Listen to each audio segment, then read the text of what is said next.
"You're expelled, Miss Carter. Effective immediately." The words landed like a hammer on 12-year-old Emily Carter's chest. Principal Martin Halstead didn't blink as he slid the paperwork across his desk, the school's red letterhead zero tolerance policy stamped in the top corner like a bureaucratic death sentence. Emily sat still, her skin knuckles resting on her lap, still raw from what had happened just hours earlier. Outside the closed office door, the faint murmur of end-of-day announcements echoed down the polished halls of Jefferson Middle School. Inside, the air was colder, clinical, final. Her mother, Sergeant Rachel Carter, sat beside her in her civilian clothes, but her spine remained unmistakably military. Her Bronze Star glinted faintly beneath the edge of her jacket. "Mr. Halstead," she began, voice controlled but tight, "you are punishing my daughter for protecting another student from assault." Halstead's eyes didn't flinch. "We do not tolerate violence in any form. Context is irrelevant. The rule is clear." "But what about the boys?" Rachel asked. "The boys have been dealt with." He folded his hands with bureaucratic certainty. "Emily struck 3 students. That's the only fact that matters here." Emily lowered her head, not from shame, but from disbelief. Just hours ago, she had stood between Jessica Martinez and 3 eighth-grade boys, cornering her in the girls' bathroom. They had been harassing Jessica for weeks, whispers cornering comments that made her flinch. Today, they crossed a line. So Emily crossed one too. She didn't start the fight. She ended it. 90 seconds of chaos. 3 bloody noses. 1 terrified girl safe. And now she was the one cast out. Jefferson Middle School had become a fortress of red tape, a place where phrases like "support our troops" decorated the front office, but the children of those troops were quietly labeled as disruptive. For military families like the Carters, the message was clear: integrate quietly or pay the price. Rachel Carter had seen combat in the deserts of Iraq and the mountains of Afghanistan, but nothing prepared her for this kind of war, a war waged not with bullets, but with paperwork, prejudice, and policies disguised as protection. Emily, just 12, had inherited 4 generations of military grit. She spoke softly, read constantly, and could recite the Marine Corps values better than most new recruits. Her size may have been small, but her sense of justice was immovable. She hadn't hesitated when she saw Jessica cornered. She acted on instinct, on principle. And for that, the system had branded her a threat. As Rachel took the expulsion letter, with trembling hands, she didn't say another word. She simply stood, took her daughter's hand, and walked out of the office. But what neither of them knew was that the fight had only just begun. And the next time Emily walked through the doors of Jefferson Middle School, she wouldn't be alone. Corporal Jake Carter was mid-run on the scorched training fields of 29 Palms when his phone buzzed with the encrypted message. It came from his mother, Rachel Carter, 3 words that froze him in his tracks. They expelled Emily. His boots skidded to a halt in the dust. Jake's breath was ragged, not from exertion, but from the instant rise of fury boiling through his chest. He swiped to read the rest. She defended a girl from 3 boys. School said she was violent. No appeals. It's over. Jake stared at the words, heart thudding harder now for reasons no PT drill could mimic. Emily wasn't just his little sister. She was the best of them, 12 years old, with their father's steadiness, their mother's fire, and a quiet sense of justice that was already sharper than most grown men's. She didn't start fights, but she sure as hell knew how to end them. And now for that, she'd been labeled a threat. Jake jogged back to the barracks, fury building with each step. Once inside, he shut the door, grabbed his encrypted tablet, and requested a private line. When the screen blinked to life with his mother's weary face, he barely recognized her. Rachel Carter, Sergeant Carter to the Marine Corps, a veteran who'd served 2 tours in Iraq, looked like she'd been hit by an emotional IED. "Mom," Jake said, trying to stay calm. "Tell me everything." She did. The bullying, the bathroom, the 3 eighth-grade boys cornering Jessica Miller, whose father was deployed in South Korea. Emily stepping between them, the short, furious scuffle, and then the fallout, Principal Halstead's unwavering, zero-tolerance stance, the dismissal of Rachel's attempts to explain. The paperwork was already filed. Permanent expulsion. No hearing. No options. "She did the right thing," Jake said, jaw clenched. "I know," Rachel whispered, her voice raw. "But the school sees her as another violent military kid." Jake leaned back slowly, his fury sharpening into resolve. Then we show them what military family unity really looks like. The next 12 hours unfolded like a war plan. Jake contacted his commanding officer, Captain Eric Morrison, a man whose own daughter had faced school discrimination during his last deployment. Morrison heard the story in full, then sat in silence before nodding once. Permission granted, Corporal. But make it disciplined. This can't be a protest. It has to be a message. Yes, sir. It'll be an honor guard, not a war party. Operation Guardian's sister was born. Jake and a small team of trusted NCOs built a mobilization plan with military precision. Phase 1 intelligence. They gathered stats on disciplinary disparities. Military kids in Halstead's district were suspended nearly 5 times more often than their civilian peers. 21 other military families had filed complaints, none of them resolved. The pattern was clear: institutional bias disguised as policy. Phase 2 communications. Sergeant Olivia Martinez, a reservist with media experience, crafted the messaging. We're not coming to disrupt. We're coming to stand. She designed talking points, media kits, and coordinated legal observers. Phase 3 deployment. The call went out across the region: Camp Pendleton, MCAS Miramar, local Marine Corps League chapters, and dozens of active duty and reserve units. Within 36 hours, over 180 Marines had confirmed. By the 48-hour mark, the final headcount reached 237. Each would arrive in full-dress blues. Each would carry the weight of Emily's expulsion with dignity and force of presence. They wouldn't chant or march. They would simply be disciplined, resolute, and unmistakably present. Back home, Rachel sat at the kitchen table with Emily helping her adjust the collar of the dress blues borrowed from the daughter of a Marine recruiter. Emily's hands trembled, but her spine stayed straight. "Do you really think they'll come?" she whispered. Rachel nodded. "Jake said they're not coming for a protest, sweetheart. They're coming for you." Across the Carter home, Rachel's own uniform hung pressed and ready for the first time in 5 years. Miguel's bronze star, her late husband's, gleamed beneath the kitchen light. She hadn't worn it since his funeral. But this wasn't just Emily's fight anymore. It was every military family's. And they were about to make damn sure America saw it. By the end of the first night, 42 Marines had confirmed. By the next morning, the number had doubled. Within 96 hours, 263 Marines, active duty reserve and retired, had committed to Operation Honor Shield. Corporal Jake Carter sat in the dim barracks office at 29 Palms, eyes bloodshot from coordinating nonstop with units across the country. His phone buzzed every few seconds, volunteers confirming arrival times, logistics updates, dress blues being rushed from storage. His younger sister's name had traveled further in 4 days than Principal Halstead's entire 20-year career. Jake's campaign wasn't built on rage. It was built on purpose. Each Marine he contacted didn't need persuasion. He only had to say, "They expelled my 12-year-old sister for protecting a girl from being assaulted. Her name's Emily Carter. She's one of ours." That was all it took. Captain Eric Morrison handled the official cover for the mobilization. His clearance and decades of service gave Jake a critical buffer from accusations of unauthorized activity. Morrison understood the stakes. He'd seen too many cases where veterans' families were left to fend for themselves. This time, they would not stand alone. The orders were simple: no confrontation, no chants, no flags or slogans, just presence. Marine Corps dress blues, military bearing. Silence that spoke louder than any protest ever could. Jake's plan had 3 core objectives: reinforce Emily's honor, challenge institutional injustice with dignity, show every child watching that military families protect their own. Each Marine arriving in Virginia was briefed like they were deploying to a foreign AO. The graduation site was mapped like a forward operating base. Legal observers were positioned. Local law enforcement was informed to prevent misinterpretation. Parking lots were organized for tactical entry. Dress codes enforced down to polished brass and regulation haircuts.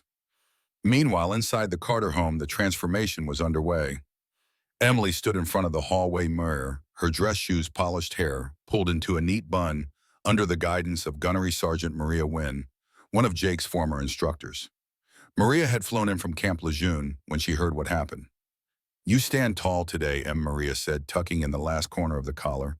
"This uniform doesn't make you a Marine, but your heart already did." Emily smiled faintly. For the first time in weeks, her eyes held something that had been missing belief.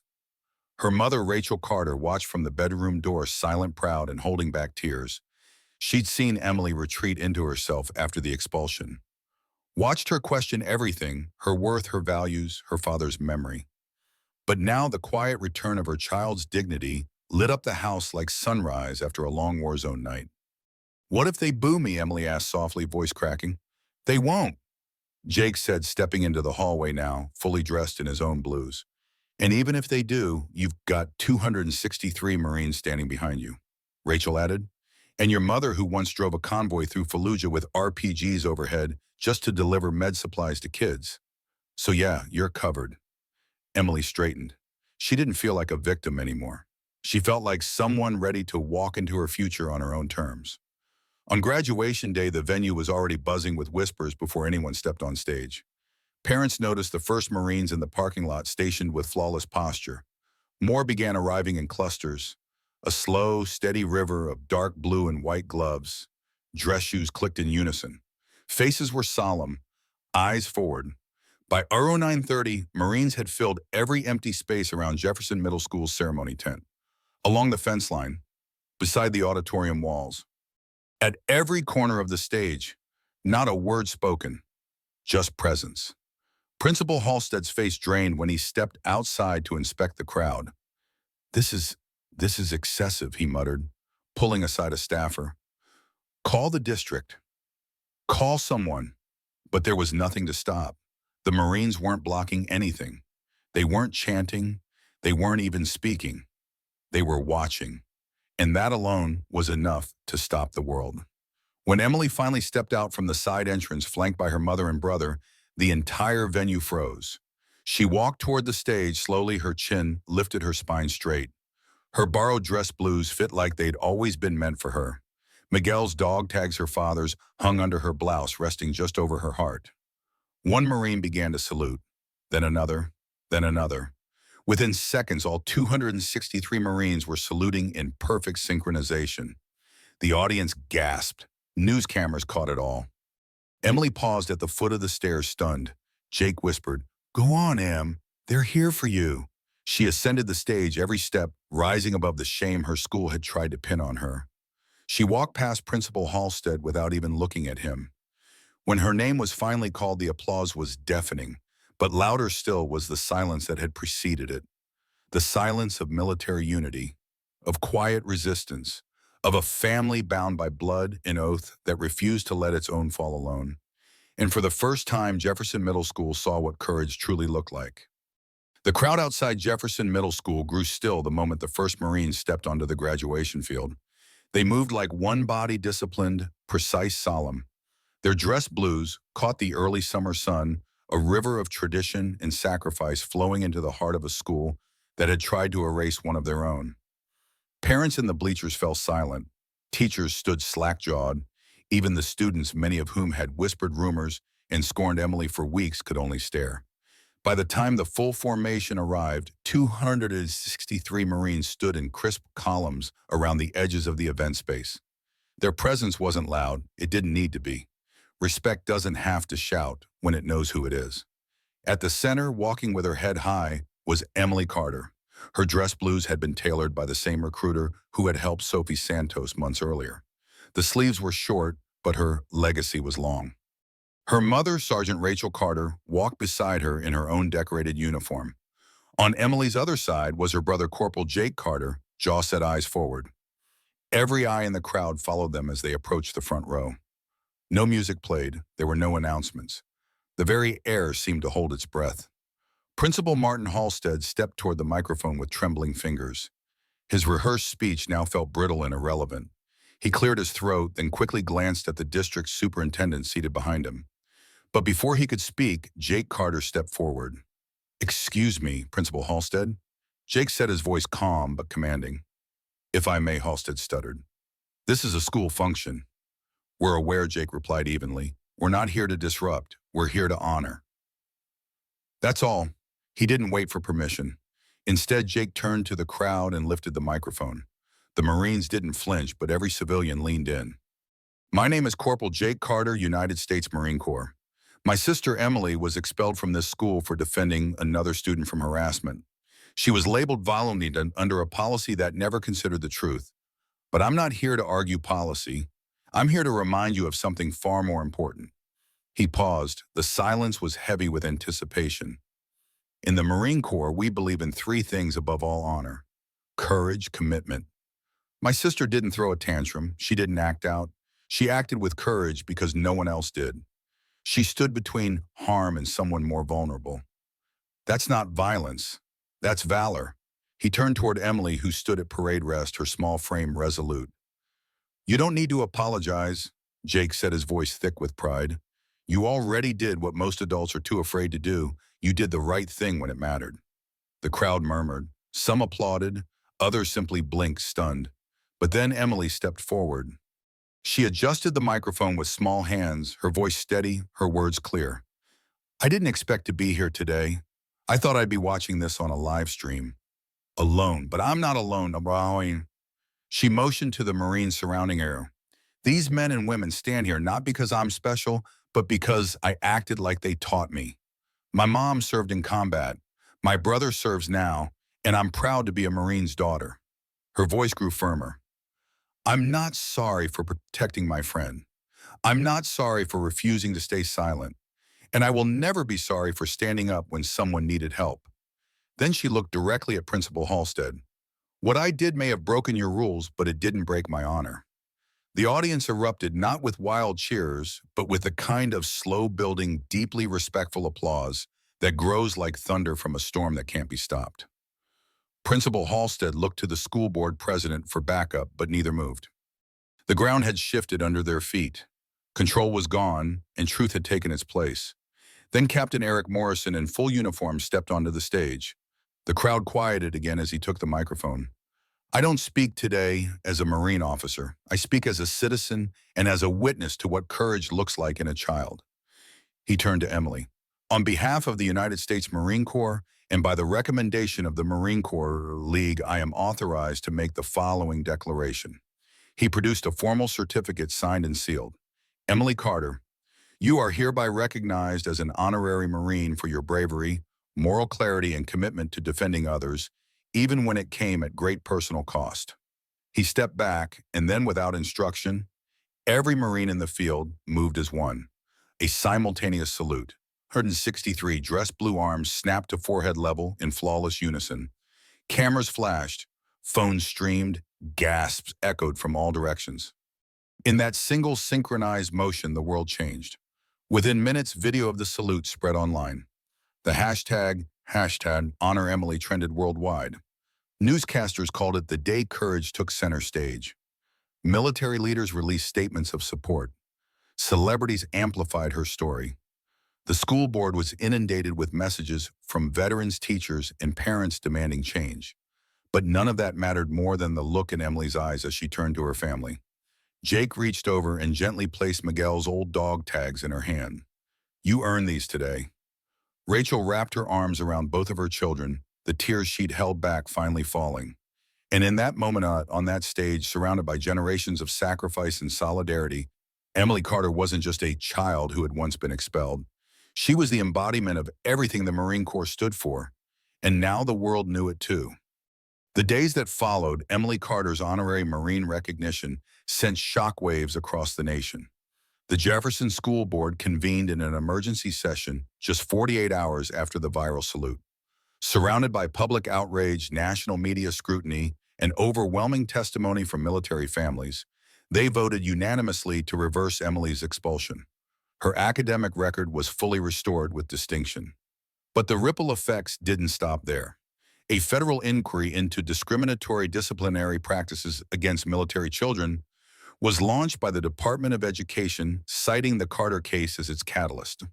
Within weeks, both Virginia and 4 additional states introduced bills mandating military cultural sensitivity training for all school faculty and administrators.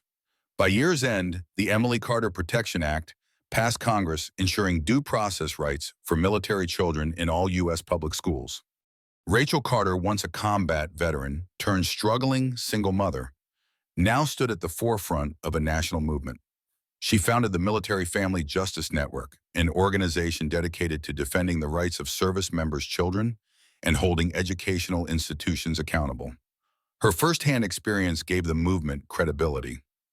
Her voice, once muted by trauma, became one of the most respected in education reform. Jake Carter's military career soared in the wake of his leadership. Promoted to sergeant, he was awarded the Navy and Marine Corps Commendation Medal for exemplary service to community and country. But more than rank, he earned the lasting respect of families across the armed forces who saw in him the embodiment of Semper Fidelis, not only in battle but in principle.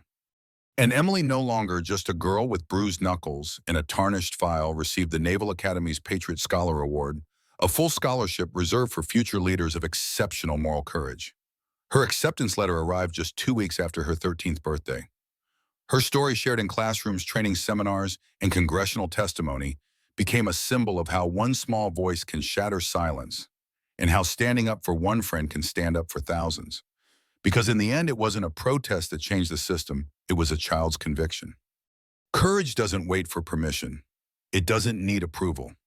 Whether you're 12 or 42, doing the right thing means standing alone until others stand with you. Emily Carter showed the world that strength isn't always measured in rank, but in righteousness. If this story moved you, comment below. With honor wins, share it with someone who believes in justice. And don't forget to subscribe for more true stories that remind us all what it means to be American and what it takes to fight for what's right. Semper Fi. Always faithful even to our youngest warriors.